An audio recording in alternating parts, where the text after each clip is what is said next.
Marzo de 2020 fue la última fecha de modificación al salario mínimo de los nicaragüenses. Pese a que según el Código del Trabajo el salario mínimo debería tener cambios cada 6 meses, el gobierno de Nicaragua, el sector sindical y la empresa privada acordaron que el ajuste se aplicará a todos los trabajadores del país del sector público y privado. El ajuste representa el 2.63% de la entrada mensual que ganaban, a excepto del ajuste salarial del 8.25% para las industrias de zona franca, del cual fue aprobado desde el día 1 de enero. Para el experto en temas económicos Michael Marenco, este congelamiento reduce las posibilidades de mantener estabilidad económica en los hogares nicaragüenses. Económica nos indica que cualquier aumento del salario nominal debe estar compensado por aumentos de productividad. Y es que lo que importa en términos reales es el salario real, no el salario nominal.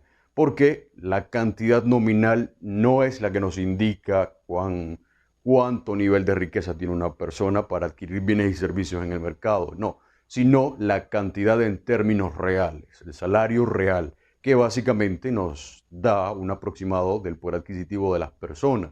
En el año 2019 no hubo ningún ajuste de salario en los sectores económicos de Nicaragua. El grupo de desempleados del país, en su mayoría debido a una falta de ingresos fijos, ven limitadas sus oportunidades a emprender. La falta de financiamiento de parte de entidades bancarias genera la minimización de poder ver ganancias en sus pequeñas empresas. Incentivar a que el salario real aumente. ¿Cómo se hace esto?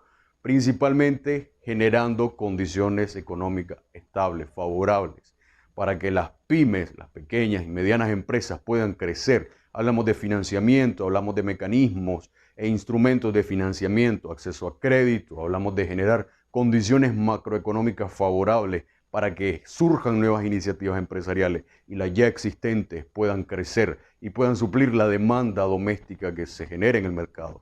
Es importante destacar que la ley número 625 del salario mínimo de Nicaragua establece que los indicadores a tomar en cuenta al momento de fijar la variación salarial semestral son la inflación y el crecimiento económico. Por otro lado, es importante saber que el salario mínimo se establece tomando como base el costo de la canasta básica de 53 productos. Christopher Guevara, Acción 10. Gracias, Christopher Guevara, por esa importante información y datos. Para ampliar un poco en este tema, está con nosotros el día de hoy Juan Pablo Estrada y también el presidente de la Cámara del PAN y Roberto Morales, quienes van a conversar sobre ese incremento al salario mínimo y la falta de financiamiento de las pequeñas y medianas empresas en Nicaragua. Muy buenos días a ambos, gracias por acompañarnos. Quisiéramos, don Juan Pablo, que nos explique un poquito. Para el año 2020, el sector económico prácticamente no sintió una variación o no se le aplicó ese incremento al salario mínimo. Esto es así. ¿Qué expectativas también se tiene en cuanto a esto para el año 2021? Buenos días. Buenos días. Bueno, en esa mesa del salario mínimo, desgraciadamente, que tiene muchos años, representación de nosotros, ahí en esa mesa no existe. Y quien viene a hablar por nosotros para decir si se va a aumentar el salario o no se va a aumentar. Definitivamente no puede haber aumento salarial del salario mínimo. No estoy hablando de otras empresas que realmente sí tienen fuertes recursos. Sector panadero, a ver, para que haya un incremento salarial o el salario mínimo, tiene que haber un crecimiento económico. Sí. Si no hay crecimiento económico y los efectos para que se aumente el salario mínimo en cada sector, el sector PYME, que es el que nosotros representamos, esas 7.000 panaderías que hay, o había, yo creo que hay un poco menos. Entonces yo creo que no se puede aumentar el salario mínimo en este sector. ¿Qué pasa si hay muchos que dicen el 5%? El 5% para el que tiene capacidad. Es diferente Zona Franca, porque ellos son exportadores, toman divisas. Hay otros parámetros que se analizan para ese incremento salarial. Entonces no podemos echar en la misma canasta a esas pobres pymes que están prácticamente desbaratadas por pandemia, por efectos económicos, por efectos sociales. Entonces yo creo que hay que tener mucho cuidado. Desgraciadamente, y lo repito, en esa mesa de diálogo y consenso, pues no existe representación. Tiene que haber un cambio en esa mesa de diálogo para que estén representados verdaderos sectores, porque ahí hay gente que está y llega a ocupar sillas y llega a robar cámaras. Cuando se habla de ese cambio, ¿a qué nos referimos? Porque son los mismos sectores que se reúnen cada año y que están solicitando ese incremento que debería ser, ¿verdad?, semestralmente de acuerdo a la ley 625. Mire, hay una señora, por ejemplo, que no tiene ni una fritanga, pero está ahí sentada representando a sectores pymes. Entonces, ¿cómo es posible? Yo represento, tengo empresas. ¿Y cómo se elige en esa comisión, entonces? Yo desconozco, porque eso tiene años de años, y quien el rectorea eso se llama Ministerio del Trabajo. ¿Y ustedes como sector panadero han propuesto esos cambios, han propuesto también en que sean más inclusivos en estas mesas de negociación Hemos de salario propuesto, mínimo? si somos prácticamente, el gobierno conoce que nosotros somos una institución registrada, certificada, para que tuviéramos representación allí, pero anticipadamente lo decimos, ¿verdad? Que no se puede tocar al sector, no estoy hablando por otro sector, sector planificador, no se puede incrementar el salario mínimo. Si nosotros tenemos problemas con ese salario mínimo de pymes, desgraciadamente no somos atractivos. ¿Actualmente en cuánto está ese salario mínimo? Ando en 4.605 al mes. Pero al mes. Por debajo pequeña, de mediana, pequeña y mediana empresa. De la empresa. canasta básica en nuestro país. Claro, son como que serían 4 veces este salario mínimo para completar una canasta básica. Entonces, imagínense, 4.000. Y hay problemas para conseguir trabajadores con ese salario. El problema es que también nosotros... ¿Y cuánto tiempo tienen de tener ese salario ustedes como el año pasado creo que ¿cómo se llama? Se aprobó ese salario mínimo PYME, que para que usted tenga ese derecho PYME tiene que estar registrado en el MIFIX para que se lo puedan aceptar como pymes. No es que yo digo soy pyme y te voy a pagar esto. Tiene que estar certificado que es una pyme. Sí, ahora, cuando hablamos de ese salario mínimo, de mínimo, a su mínima expresión, diría yo, ¿verdad?, en el sector panadero, ¿qué es lo que propondrían ya para el año 2021? La economía continúa, ¿verdad?, con una situación crítica, difícil, según los expertos también en el tema. Pero ¿qué es lo que ustedes y las expectativas como sector panadero, como representantes también de muchas pymes en nuestro país, mismas que han enfrentado diferentes tipos de crisis y continúan tratando, ¿verdad?, de dar una batalla en este sentido, en este sector? Mire, es sencillo, ¿verdad? Mire, todos los países de Centroamérica han hecho reformas tributarias paliativas, no recaudatorias. Entonces, hay muchas materias primas, ¿verdad?, que a pesar de que hay unas exoneraciones, ¿verdad?, que poco uso hace la gente, pero es un 15%. Y un 15%, pues yo considero que es muy poco para paliar la situación del sector panificador. Sí, tenemos una llamada, ya nos continúa, ¿verdad?, con la explicación. Muy buenos días, adelante, le escuchamos. Ok, más adelante vamos a conectarnos con la llamada 22-22-7808.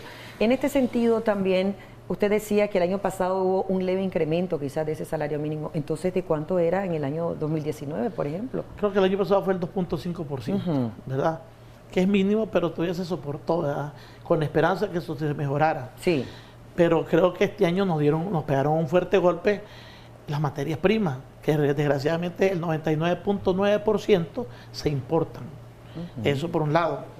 Por otro lado, usted sabe que ya prácticamente todos los panificadores que están en un régimen general o aunque estén en una cuota fija, siempre tienen responsabilidades con el IMSS, con el Ministerio del Trabajo, con el trabajador. Entonces, sí, porque están legalmente instituidos, inscritos. Aunque el 80%, calculo hasta más, ya el sector panificador está en manos de las familias, que prácticamente no se cobran seguros, y entonces existe una distorsión, y es horrible pues de que yo no le voy a poder competir si tengo una empresa registrada y estoy pagando trabajadores con una familia que tiene 10, 15 personas trabajando. No voy a poder competir, ni voy a poder mejorar mi industria. Entonces, todas estas situaciones, no sé si este año irá a haber, y no creo, una reforma tributaria para mejorar, para paliar al sector de la industria. Sería esperar en ese sentido.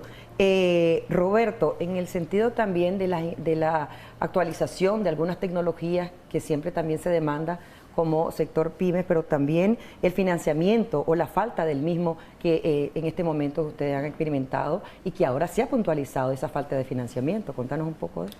Sí, lo que pasa es lo siguiente. Nosotros como industria o como pyme queremos industrializarnos, por decir algo, o sea, podernos modernizar. Sí.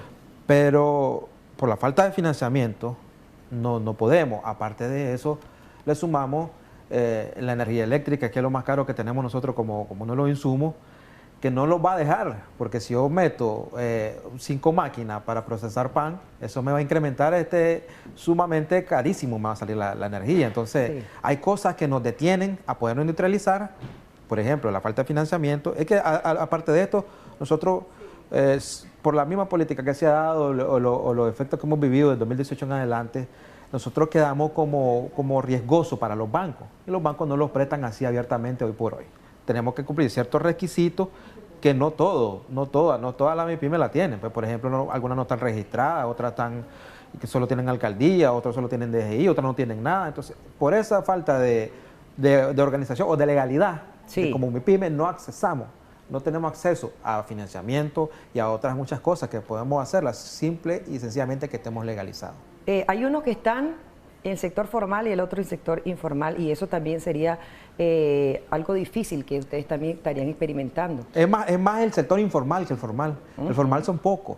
El sector informal es el más grande y se ha mantenido, gracias a Dios se ha mantenido. Sí. Pues, ¿por qué? Porque llevan contabilidad, porque llevan administración, y eso le ayuda a poder apalear esta situación. Aparte, nosotros como gremio que hemos estado trabajando en querer educar, por decir algo, a las empresas, en el sistema de que estamos trabajando con el Defensa del Consumidor para darle charlas sobre el sistema de ahorro energético. Estamos dándole capacitaciones en finanzas, o sea, como gremio estamos trabajando en eso, para tratar de ver que ellos resuelvan su economía, aunque sea un poquito. Pues. Sí, y hablando de economía también, y hablando de este incremento a todo lo que tiene que ver el salario mínimo, sí, la economía siempre va en decrecimiento, está experimentando números negativos según los economistas, cómo se va a ir incrementando también el salario mínimo. En ese sentido, ¿ustedes han valorado esto? Bueno, mira... Me quiero encajar en algo, ¿verdad?, de esta situación bancaria de hace 3 años, sí, del 2018, 2019, 2020, y vamos al 2021, pues estamos. Los bancos cerraron crédito a pymes. Hay bancos que ni a pyme y a nada cerraron, sí, ni para casa. Es increíble, y lo digo con conocimiento de causa. Ahorita usted va a un banco y le pueden dar un carro. Que un carro, a ver, no es tan productivo como que yo vaya y le diga a un banco: te voy a poner mi casa y dame un horno, financiame un horno que vale $10,000. No lo van a financiar nunca. Hay políticas para esto, ¿verdad? Tanto en los bancos como en todo el sector financiero. Los bancos están cerrados, y lo digo, están cerrados a las micro y medianas empresas. Y la financiera igual. Si no existe una política, existe una política... Pero no de ahora. No, desde el 2018 se cerró. Una política contraria a lo que tiene el Estado con el programa Usura Cero. Sí. Que ustedes han visto los millones y millones que le están prestando para dinamizar la economía. ¿Ustedes no han solicitado esto al gobierno? Le vamos a mandar una carta a través del MEDCA para que a ver si a los panaderos se les puede financiar. Lo que pasa es que el financiamiento del panadero es un poquito más grande. Sí. No es lo mismo financiarle una gallina y un chanchito, financiarle... patios. Sí, los costos de producción también. Sí, una panadería necesita un poco más, pero sí, el panadero en este país, en esas listas de morosos no aparece un panadero. Entonces no es mal pagador el panadero ha sido un guerrero más bien. Y quizá por eso a veces se descapitaliza.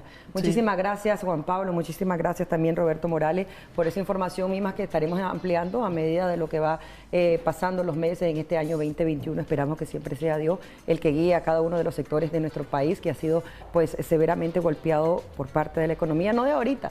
Yo creo que hay situaciones que se han venido puntualizando también con las reformas tributarias, con los impuestos y eso. Esperemos que se empiece a valorar esta situación. Vamos a hacer una breve pausa comercial y ya volvemos.